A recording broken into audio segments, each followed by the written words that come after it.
इस कुरान में हर खुश्क और तर का जिक्र मौजूद है और इस चैलेंज के साथ मौजूद है कि इस किताब के सफ़े अव्वल पर दर्ज है ज़ालिकल किताबो ला रैब। इस किताब में शक नहीं है, शक से पाक किताब, बेऐब किताब है, ला रैब किताब। और इस किताब की एक बात और बता दूं, जानते हैं आज ही नहीं स्वीडन में अभी कुरान पाक जलाया गया, जानते हैं ना, जलाया गया। पूरी दुनिया में एहतजाज हो रहा है और यकीनन मैं ऐसे लोगों से कहना चाहूंगा कुरान कि तुम वर्कों को जला सकते हो, है ना, लेकिन ये कुरान सिर्फ वर्कों में महफूज नहीं है। अल्हम्दुलिल्लाह कुरान मुसलमानों के सीनों में महफूज है। और इसीलिए मैं एक बात कहता हूं, मेरे जुमलों को जाया ना होने दें, कि है कौले खुदा, कौले मोहम्मद, फरमान न बदला जाएगा। अरे बदलेगा जमाना लाख मगर कुरान न बदला जाएगा। ला रैब किताब, बेऐब किताब है। और एक बात और बता दें, आज लोग जुमा 8 दिन नहीं होते कुरान पर तबसरे करते हैं, है ना। एक बंदा चलता है और कुरान की आयत पर बातें करता है। मैं एक बात बता दूं, ये कुरान वो है ना कि जो सिर्फ वर्कों में महफूज नहीं है, बल्कि अल्हम्दुलिल्लाह कुरान वो किताब है जो मुसलमानों के सीनों में महफूज है।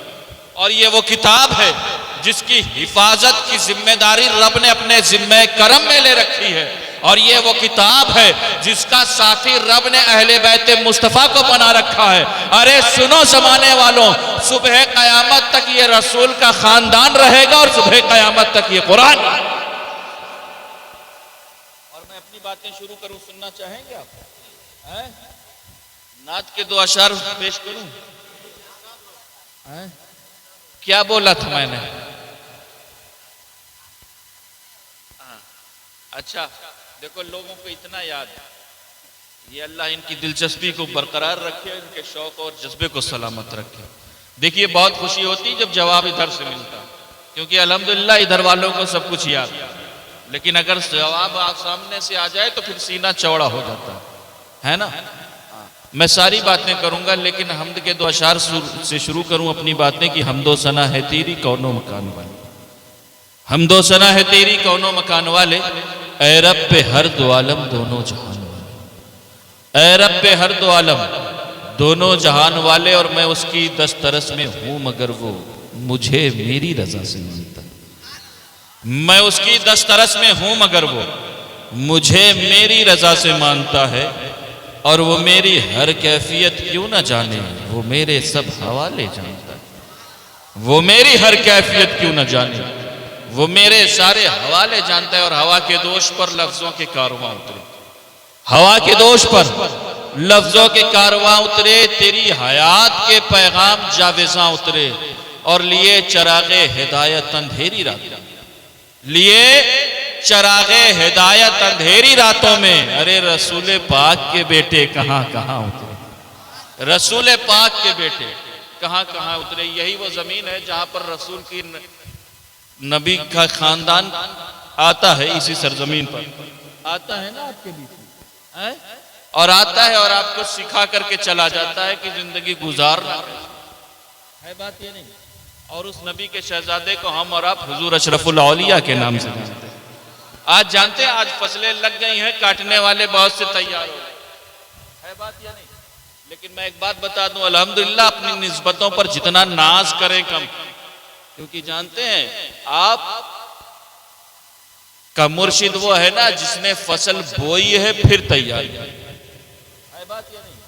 ये बंगाल की सरजमीन है जहां पर हालात ये थे कि इसी सरजमीन पर जब हुजूर अशरफुल औलिया तशरीफ लाए थे तो कलियाचक के पास एक गांव था। जब वहां पहुंचे तो वहां के लोगों ने आपके लिए जो नाश्ता पेश किया था ना, तो जानते हैं नाश्ते में क्या पेश किया था? नाश्ते में जो पेश किया था हुजूर अशरफुल औलिया की बारगाह में, वो मूड़ी और ताड़ी।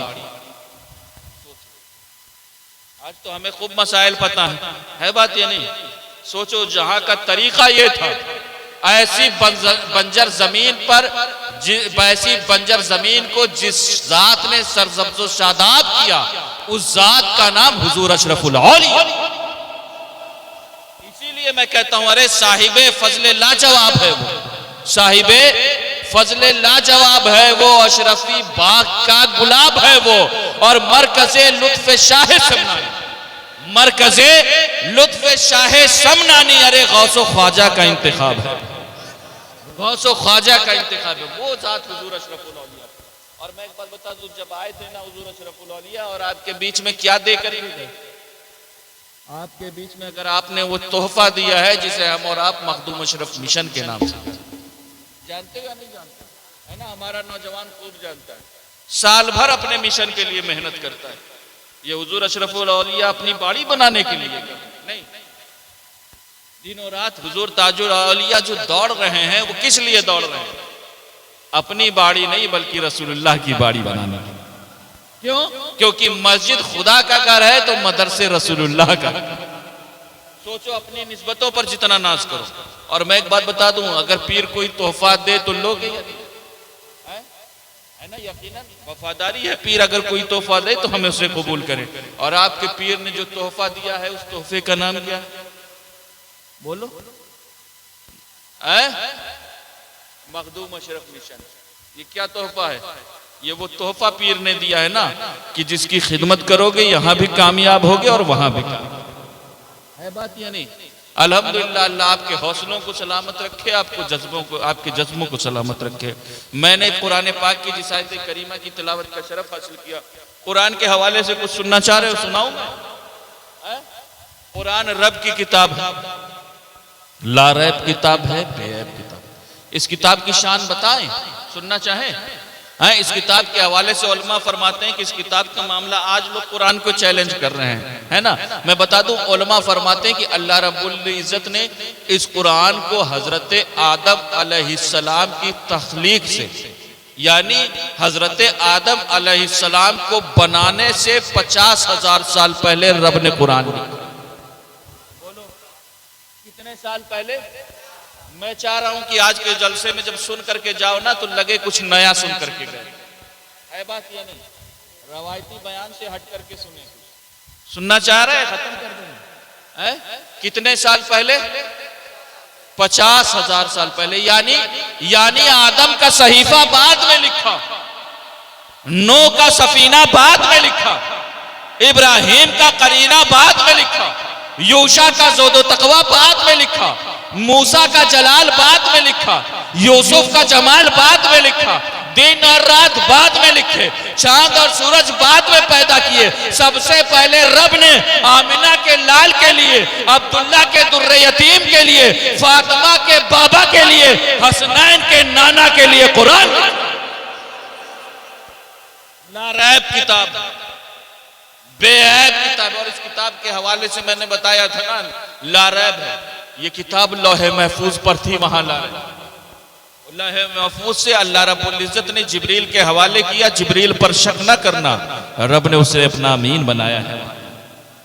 जिब्रील ने मुस्तफ़ा करीम के कल्बे अतहर पर नाजिल की, वहां ला रहे।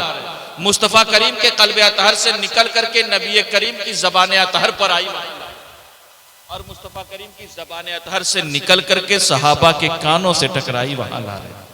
और सहाबा के कानों से होते हुए हजरत उस्मान के वर्क पर आई, वहां ला। लारैब किताब, बेऐब किताब। एक दौर था हमने से, है ना, कि जब क्या होता था, जब सुबह उठ करके हमारी बहू बेटियां, हमारी बहनें उठ करके सुबह कुरान की तिलावत करती थी या नहीं? हम सबके घर में ये दस्तूर था ना। अब आज क्या हो गया? आज हालात बदल गए, है ना, क्योंकि हम सब डिजिटल हो चुके हैं, है या नहीं? हाँ, हर चीज शॉर्टकट में करने लगे। रात भर व्हाट्सएप और फेसबुक में गुम है हमारा यंगस्टर, है बात या नहीं? ये जलसे जो होते हैं ना, ये सिर्फ आपको हंसाने के लिए नहीं होते, बल्कि आपको आपकी सच्ची सिचुएशन और कंडीशन बताने के लिए कि आप हो कहां पर। जानते क्या, रात भर व्हाट्सएप और फेसबुक में, सुबह पहले दस्तूर था हर घर से कुरान की तिलावत की आवाज आए, है बात या नहीं? आज उस कुरान को हमने ताकों पर रख दिया। उस कुरान को हमारे पास पढ़ने के लिए टाइम है। उस कुरान को कब पढ़ते हो? कब पढ़ते हो? बोलिए हाँ, माशाअल्लाह। कब पढ़ते हैं? रमजान में। और कब पढ़ते हैं? ईसाले सवाब की महफिल में। और कब पढ़ते हो? बोलो, खत्म कर दो। 40वां चहल्लुम। और कब पढ़ते हो? है? हाँ, और कब पढ़ते हैं? ये किसके यहाँ पूछ लो। और कब पढ़ते? नहीं पता कब पढ़ते? अरे जब दादा बाबा की रूह नहीं निकल रही होती तो मस्जिद के चक्कर लगाते हो या नहीं? कहते हो ना, हाफिज साहब चलिए पढ़िए, इमाम साहब पढ़िए, हमारे दादा के सर पर बैठ करके कुरान पढ़िए, रूह आसानी से निकल जाए, सूरह यासीन पढ़िए, रूह आसानी से निकल जाए, कहते हो या नहीं? सोचो हम और आप कहां पहुंच गए। मैं आपके सामने आपकी सच्ची सिचुएशन रखना चाहता हूं, कहां पहुंच गए। सोचो हम और आप कहां पहुंच गए। आज हम और आप कुरान का इस्तेमाल मारने के लिए, किसके लिए कर रहे हो? मारने के लिए। कुरान मारने नहीं आया था, बल्कि कुरान तो हयात बांटने, कुरान तो तरीका जिंदगी देने आया था, कुरान तो सलीका जिंदगी देने आया था, कुरान तो जिंदगी बांटने आया था। अरे कुरान से जो वाबस्ता हो जाते हैं तो फिर उन्हें मौत नहीं मार सकती, उन्हें मौत नहीं मार सकती। अगर आपको मेरी बात पर यकीन ना हो तो तारीख उठा करके देखो, इसी कुरान ने आवाज दी थी, ऐ मुस्तफा के घर वालों, ऐ नबी के घर वालों, आज मुझ पर यजीदियत की गर्द लग गई है। नबी के घर वाले बोल उठे थे, कुरान हम तुम्हें मिटने नहीं देंगे। हजरत ज़ैनब कुबरा पुकार उठी थी, कुरान हम तुम्हें मिटने नहीं देंगे।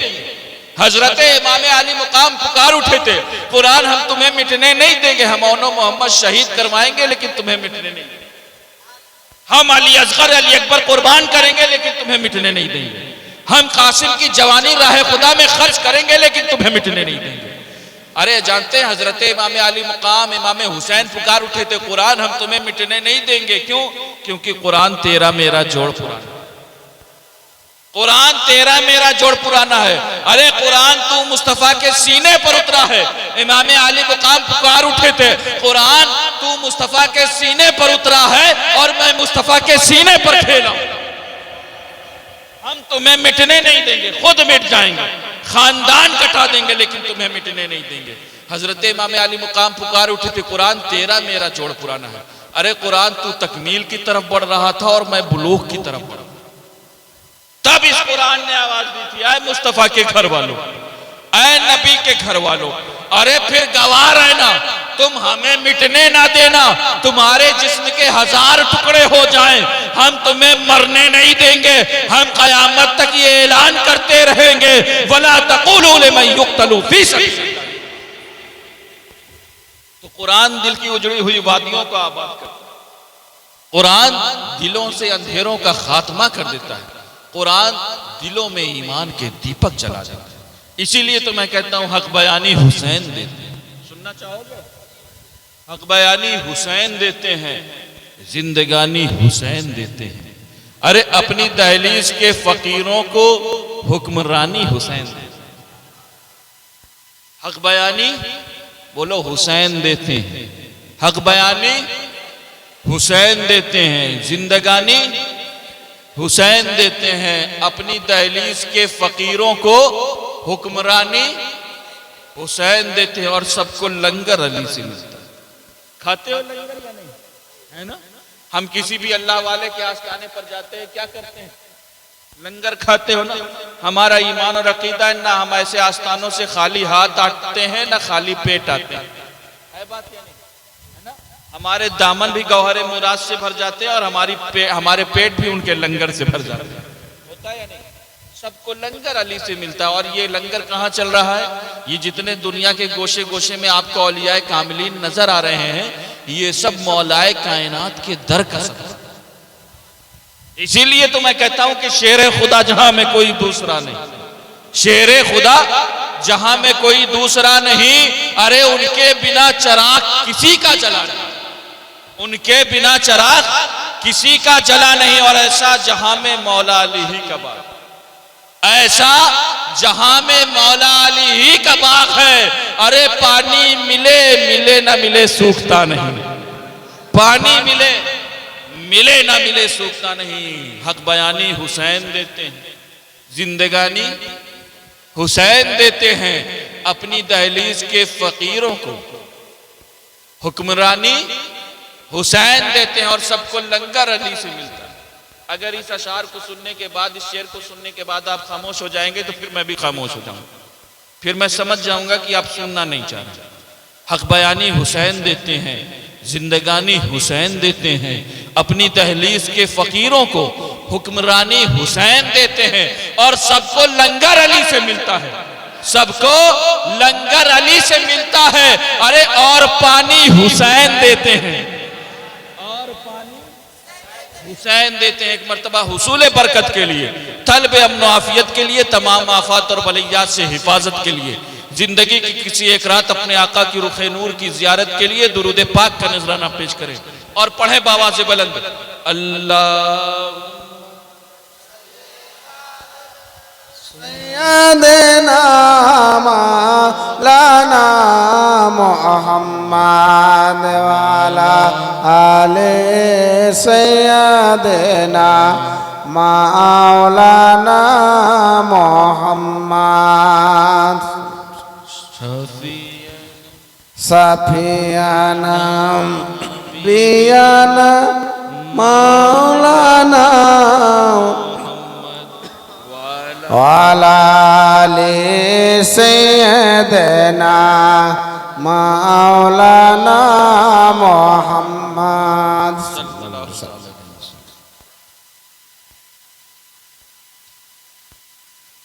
हक और बातिल हमेशा जंग होती है या नहीं? सच और झूठ हमेशा एक दूसरे के खिलाफ रहते हैं। दिन और रात हमेशा एक दूसरे के अपोजिट है या नहीं? है ना?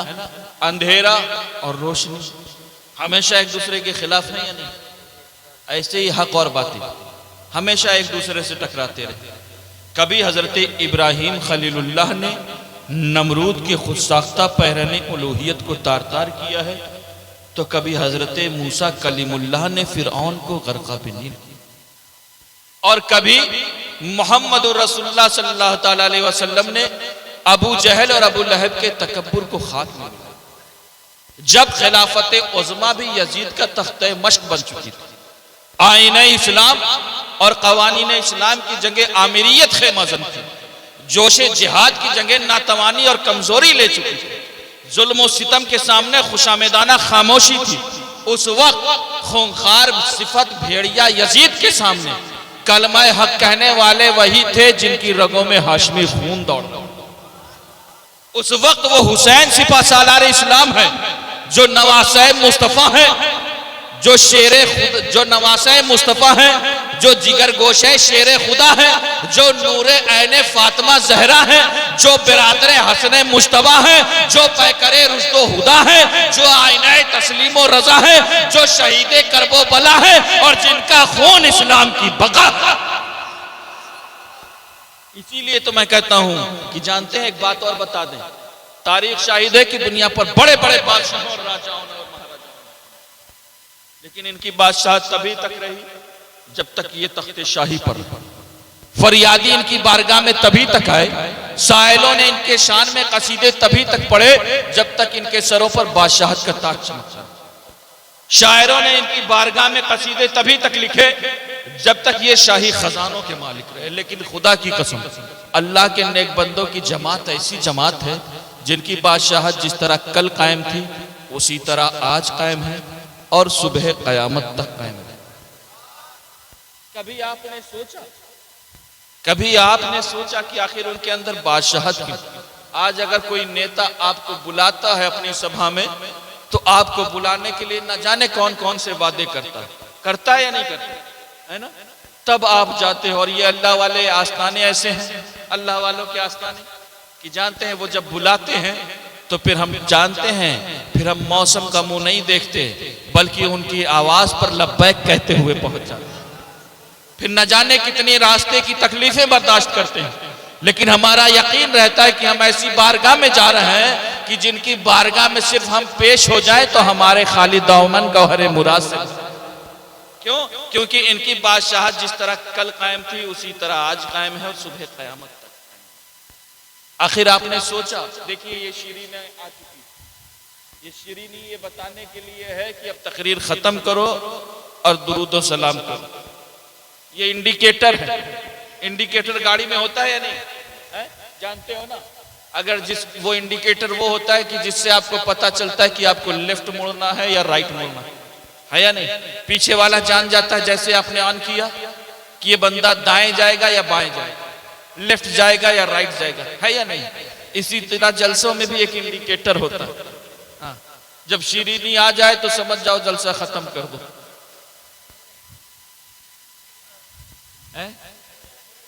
मैं आखिरी बात कह दूं उसके बाद जलसा खत्म, क्योंकि इंडिकेटर हो चुका है।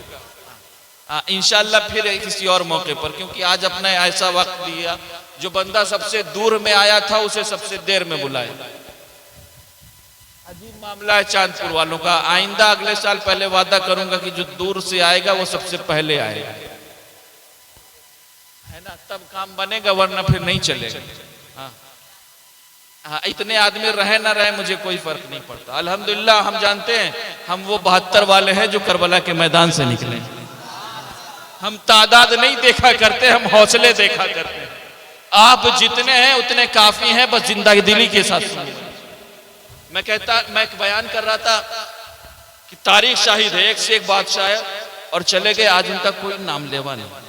लेकिन जानते हैं अल्लाह वालों की जमात ऐसी जमात है कि जिनकी बादशाह जिस तरह कल कायम थी आज कायम है, सुबह कायम। क्यों? क्योंकि ये जितने तख्तो ताज वाले आए हैं, तो अगर वो आए हैं तो लश्करे जर्रार लेकर आए हैं। अगर ये तख्तो ताज वाले आए हैं तो दौलत का अंबार लेकर आए हैं। अगर ये तख्तो ताज वाले आए हैं तो असलहे बेशुमार लेकर आए हैं। अगर ये तख्तो ताज वाले आए हैं तो चीखो पुकार और यलगार लेकर आए हैं। लेकिन खुदा की कसम, जब ये अल्लाह के नेक बंदे आए हैं तो ये अपने साथ लश्करे जर्रार लेकर के नहीं आए हैं, नेजे और तलवार लेकर के नहीं आए हैं, ये चीखो पुकार और यलगार लेकर के नहीं आए हैं, बल्कि अगर ये आए हैं तो फजले परवरदिगार लेकर।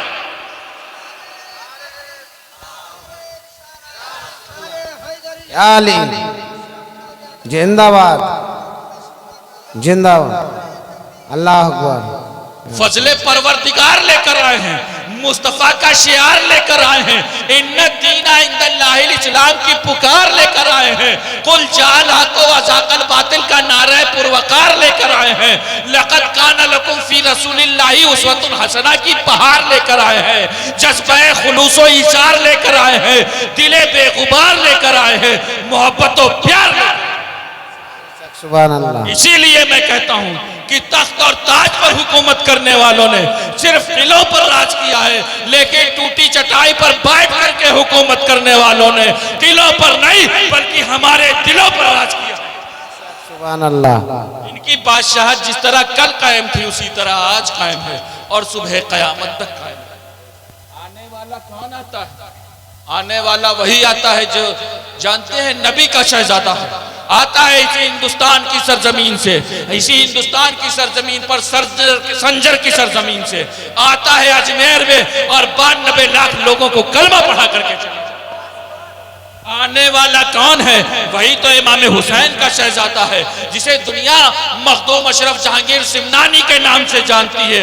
आता है और सरजमीन की चौचा में और 20 लाख लोगों को कलमा पढ़ा करके आता है। वही हुसैन आजम के खूने नाज का एक कतरा जो अशरफुल औलिया बन करके सरजमीन बंगाल में आता है और न जाने कितने हजारों लोगों को राह हिदायत पर गामजन करके चला, जिसे दुनिया हुजूर अशरफुल औलिया के नाम से जानती है। लिहाजा जरूरत है ऐसी बात की जब ऐसी महफिलों में आए हो तो कुछ मैसेज और पैगाम लेकर। और इमाम हुसैन के हवाले से इंशाअल्लाह किसी और मौके पर भरपूर बयान हो। मैं आपको सीरत हुसैनी, इमाम हुसैन की ज़ात वो है ना कि जिसकी सीरत को देख करके अल्लामा इकबाल पुकार उठे थे कि इंसान को बेदार तो हो लेने दो, इंसान को बेदार तो हो लेने दो, हर कौम पुकारेगी हमारे हैं हुसैन, हर कौम पुकारेगी हमारे हैं हुसैन। मैंने कहा हर कौम क्यों हुसैन को? हुसैन को तो सिर्फ इमाम हुसैन के गुलाम पुकारेंगे, हुसैन को तो मुस्तफ़ा के जानिसार पुकारेंगे, हुसैन को तो औलिया कामिलीन के दीवाने पुकारेंगे। हर कौम इमाम हुसैन को क्यों? सवाल होता है नहीं? इस सवाल का जवाब दूंगा, उसके बाद तकरीर खत्म। हाँ इंशाल्लाह फिर किसी और मौके पर, क्योंकि इंडिकेटर आ चुका है और इमाम साहब भी आ चुके हैं। मुझे पता चल गया है कि हाँ फजर की अजान भी होनी। हाँ इमाम हुसैन वो है ना कि जिन्होंने नमाजें बचाने के लिए गर्दनें कटाई है, बात ये नहीं। हाँ और इस जलसे से आए हो तो ये अहद लेकर के जाओ कि ये जलसे से जाकर के सीधे घर के बिस्तर पर नहीं बल्कि मस्जिद के मुसल्ले पर पहुंचे, तब तो इस जलसे का फायदा होगा, वरना फिर मुझे इस जलसे का फायदा नजर नहीं आएगा। जानते हैं हर कौम इमाम हुसैन को क्यों पुकारे? कोई यहूदी इमाम हुसैन को क्यों कर पुकारना चाहेगा? कोई हिंदू इमाम हुसैन को क्यों कर मानेगा? कोई ईसाई इमाम हुसैन को क्यों फॉलो करेगा? क्यों? क्योंकि इमाम हुसैन तो हमारे हैं, इमाम हुसैन तो हमारे किबला है, इमाम हुसैन तो हमारे इमाम है, इमाम हुसैन के तो हम गुलाम हैं। कोई यहूदी इमाम हुसैन को क्यों कर मानेगा? कोई हिंदू इमाम हुसैन को क्यों कर मानेगा? कभी आपने सोचा? आज भी हुसैन आजम के नाम का जब जलसा होता है, उनके नाम का जुलूस निकलता है, तो न जाने कितने गैर हाथ बांध करके खड़े हो जाते, होता है या नहीं? कभी आपने सोचा इसके पीछे की वजह क्या है? तो जानते हैं, एक बात बता दूं कि सच और झूठ, हक और बातें, वफा और धोखा, इंसान जिंदगी भर झूठ बोले लेकिन वो कभी ये नहीं पसंद करता कोई बंदा उससे झूठ बोले, है बात है ना? लोग खूब बेवफाई करें, खूब धोखे दें, लेकिन बंदा कभी ये पसंद नहीं करता कोई उसे धोखा दे, है ना? इंसान वफादार चाहे जितना बड़ा गद्दार हो, लेकिन वो कभी ऐसा पसंद नहीं करता कि कोई उसके साथ गद्दारी करे, है या नहीं? तो इमाम हुसैन को जो गैर मानते हैं वो इमाम हुसैन को क्यों मानते हैं? इमाम हुसैन की बुलंद हिम्मती की वजह से, इमाम हुसैन की सखावत की वजह से, इमाम हुसैन की शुजाअत की वजह से, इमाम हुसैन की उलुल अज़्मी की वजह से, इमाम हुसैन के भ्रष्टाचार के खिलाफ आवाज बुलंद करने की वजह से, इमाम हुसैन के जुल्म के खिलाफ अलम बुलंद करने की वजह से। इसीलिए मैं कहता हूं, अरे कोई हिंदू, कोई मुस्लिम, कोई जैनी हो गया और जो बज़्म हुसैन में आया वो हुसैनी, ये वो जात है इमाम हुसैन।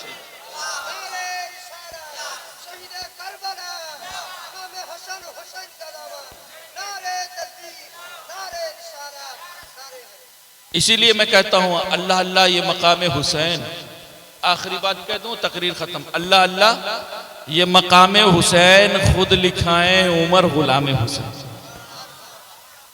अल्लाह अल्लाह ये मकाम हुसैन खुद लिखाएं उमर गुलाम हुसैन, और जिनके तलवों का अर्श बोसा ले, वो मुस्तफा करीम, जिनके तलवों का अर्श बोसा ले, अल्लाह अल्लाह ये मकाम, अल्लाह अल्लाह ये मकाम हुसैन खुद लिखाएं उमर गुलाम हुसैन, और जिनके तलवों का अर्श बोसा ले, अरे उनके कांधे पे है इमाम हुसैन, उनके कांधे पे है इमाम हुसैन। और दीन क्या है इमाम साहब? दीन क्या है अगर कोई पूछे?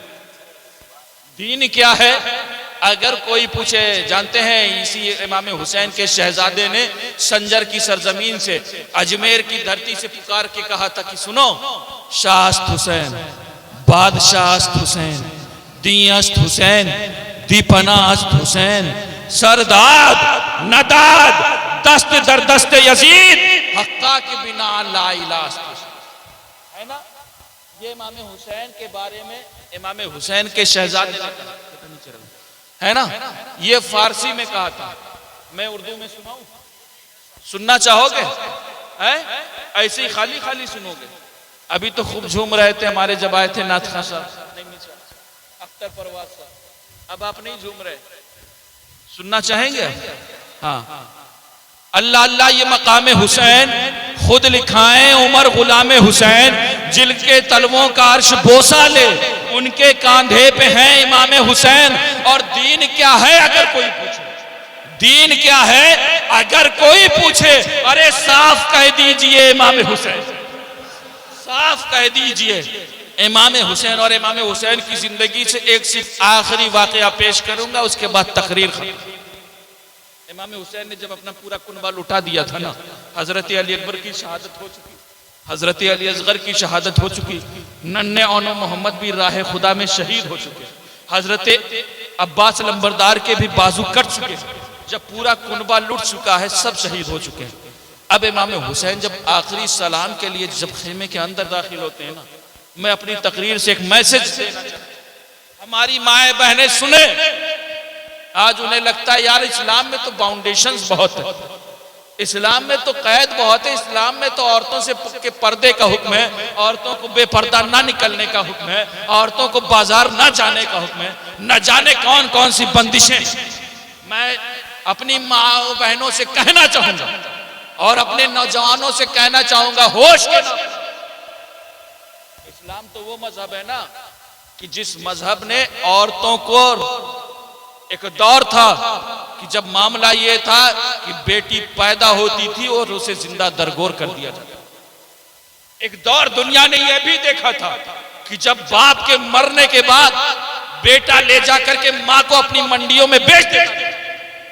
एक जमाना वो भी गुजरा था कि जब जानते हैं औरत समाज में सिर्फ हवस मिटाने का एक सामान बना करके रखी, लेकिन जानते हैं मुस्तफा की तालीम का ये नतीजा है कि आज एक 65 साल उम्र का ज़ईफ अपने जिस्म पर अपने वजन से ज्यादा बोझ सिर्फ इसलिए उठा रहा होता है, क्यों? क्योंकि उसको अपनी बेटी के हाथ को पीला गया। ये मुस्तफा की ये शरीयत है कि जिस औरत को, जिस बेटी को दुनिया अपनी जहमत समझता था, उस बेटी को मुस्तफा करीम ने रहमत, जिस औरत को दुनिया न जाने किन किन निगाहों से देखा करती थी, उस औरत के कदमों के नीचे अगर जन्नत रखी है तो मुस्तफा करीम। लिहाजा जरूरत है, हमारी माएं बहनें सुने, आज भगवा ट्रैप फैला हुआ, सुना है आपने? हाँ, आज नॉन मुस्लिम लड़के हमारी बहू बेटियों को शिकार कर रहे हैं, उनको शिकार बना रहे हैं, और जानते हैं फिर उन्हें इस बात पर फख्र होता है कि हमने इतने मुसलमान की औरतों को बेदीन कर दिया, दीन से दूर कर दिया। आज हमारी माएं बहनें बहक करके न जाने किन किन रास्तों पर चली जाती हैं। मैं कहना चाहूंगा, अगर जन्नत और दुनिया और आखिरत में कामयाबी मिलना चाहती हो तो कहीं और नहीं मिलेगी। अगर हमारी बहनें चाहती हैं कि वो कामयाब हो जाए तो वो कुछ और न बने बल्कि कनीज़े फातिमा बन जाए। क्यों? क्योंकि जानते हैं, मैं करबला के वाकये से सिर्फ आखिरी वाकया पेश करूंगा और सुने इस वाकये को कि जिस वक्त इमाम अली मुकाम करबला के मैदान में पूरा खून लुटाने के बाद जब खेमे के अंदर दाखिल हुए थे ना, जब अंदर दाखिल हुए तो देखते क्या है? देखते ये है कि हजरत ज़ैनब कुबरा। ये कौन है? कौन है हजरत ज़ैनब? हजरत इमाम हुसैन की बहन। कौन है? हजरत फातिमा ज़हरा की बेटी। कौन है? हजरत अली की कौन है? बेटी है। हजरत औनो मोहम्मद की माँ हजरत ज़ैनब कुबरा। जब हजरत इमाम अली मुकाम पहुंचते हैं ना, कहाँ पहुंचते हैं? करबला के मैदान से जब खेमे के अंदर दाखिल होते हैं तो दाखिल होकर के देखते क्या? जानते हैं क्या देखते हैं? देखते हैं कि मुसल्ले पर फातिमा की शहजादी बैठी है। हमारी माएं बहनें सुने किन किन जिंदगियों से आप इंप्रेस करें। बाहर का आलम क्या है? बाहर बेटों की लाशें पड़ी, बाहर भाइयों की लाशें पड़ी, बाहर भतीजों की लाशें पड़ी हैं, और अंदर बैठ करके फातिमा की बेटी कुरान, फातिमा की बेटी कुरान पढ़ रही। और पूरे करबला की तारीख से एक मर्द जो करबला के मैदान से वापस आया है, उस मर्द का क्या नाम है? माशाअल्लाह, जब जवाब इधर से मिलता है तो सीना चौड़ा होता है। कौन, क्या नाम है? हजरत इमाम ज़ैनुल आबदीन। मैं एक बात पेश कर दूं, हजरत इमाम ज़ैनुल आबदीन फरमाते हैं कि जब ये मुबारक, जब ये बाबरकत खानदान मक्का से निकल करके, मदीना से निकल करके मक्का पहुंचा, और मक्का से ये कूफा होता हुआ करबला पहुंचा, और जब ये करबला पहुंचा और करबला में ये वाकया पेश आया, पूरा खानदान कुर्बान हो गया, और करबला से फिर ये लुटा हुआ काफिला दोबारा दमिश्क के होते हुए फिर मदीना पहुंचा। हजरत इमाम ज़ैनुल आबिदीन फरमाते हैं, जमाने वालों सुनो, अल्लाह रब्बुल इज्जत शाहिद है कि पूरे इस वाक़ये का सिर्फ चश्मदीद गवाह मैं हूं और इस पूरे सफर में मैं साथ साथ रहा हूं। लेकिन जमाने वालों मैं तुम्हें बता दूं कि पूरे इस सफर में कहीं भी मैंने ऐसा मकाम नहीं देखा कि जहां फातिमा की बेटी ज़ैनब की एक वक्त की नमाज। सोचे हमारी माए बहनें आज दावा करती हैं कि कनीज़े फातिमा है, कनीज़े ज़ैनब, और हमारा और आपका आलम क्या हो चुका है। बाहर का आलम क्या है? बाहर भतीजों की लाशें पड़ी, बाहर बेटों की लाशें पड़ी हैं, और अंदर बैठ करके फातिमा की बेटी कुरान पढ़ करके बता रही है, जमाने वालों कुछ भी हो जाए लेकिन खानबी का खानदान कभी कुरान, क्योंकि ये वो खानदान है कि जिस खानदान को रब ने कुरान का साथी बना करके रखा रहा है। इसीलिए तो रब फरमाता है, अरे सुनो जमाने वालों, सुबह कयामत तक रसूल का खानदान रहेगा और सुबह कयामत तक ये कुरान। लिहाजा जरूरत इस बात की कि ऐसी महफिलों में आई हो, ऐसे महफिलों में आए हो तो ये मैसेज और पैगाम लेके अपने बच्चों को मुस्तफा की शरीयत सिखाओ, बहू बेटियों का लिबास इस्लामी रखो, अपने बच्चों को मुस्तफा की शरीयत सिखाओ, कुरान की तालीम से वाबस्ता रखो, कुरान पढ़ो और पढ़ाओ, ताकि जानते हैं दुनिया की तमाम तालीम तब काम आएगी जब आपका बेटा पढ़ लेगा। दुनिया की तमाम तालीम तब काम आएगी जब आप इस जमीन के ऊपर हो। लेकिन खुदा की कसम, अगर आपके बच्चे ने कुरान पढ़ना सीख लिया तो वो तब काम आएगा जब आप मनो मिट्टी के नीचे। लिहाजा जरूरत इस बात की कि बहू बेटियों का लिबास इस्लामी रखें, अपने बच्चों को मुस्तफा की शरीयत सिखाएं, कुरान की तालीम से वाबस्ता रखें, और हमारे कौम के नौजवान यंगस्टर सुने, अपनी बहनों की इज्जत की हिफाजत करें, अपनी बहू बेटियों पर नजर रखें, और खुद ऐसा काम ना करे कि आपके ऊपर कोई उंगली उठाए। क्योंकि अगर हम खुद बेराह होंगे तो अपनी बहन को कैसे बताएंगे कि ये हरकत गलत है?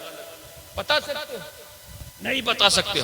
लिहाजा जो तरीका मुस्तफा की शरीयत ने हमें दिया उस तरीके के मुताबिक अपनी जिंदगी कर लें, क्योंकि जानते हैं ऐ कौम वही फिर है तबाही का जमाना, ऐ कौम वही फिर है तबाही का जमाना।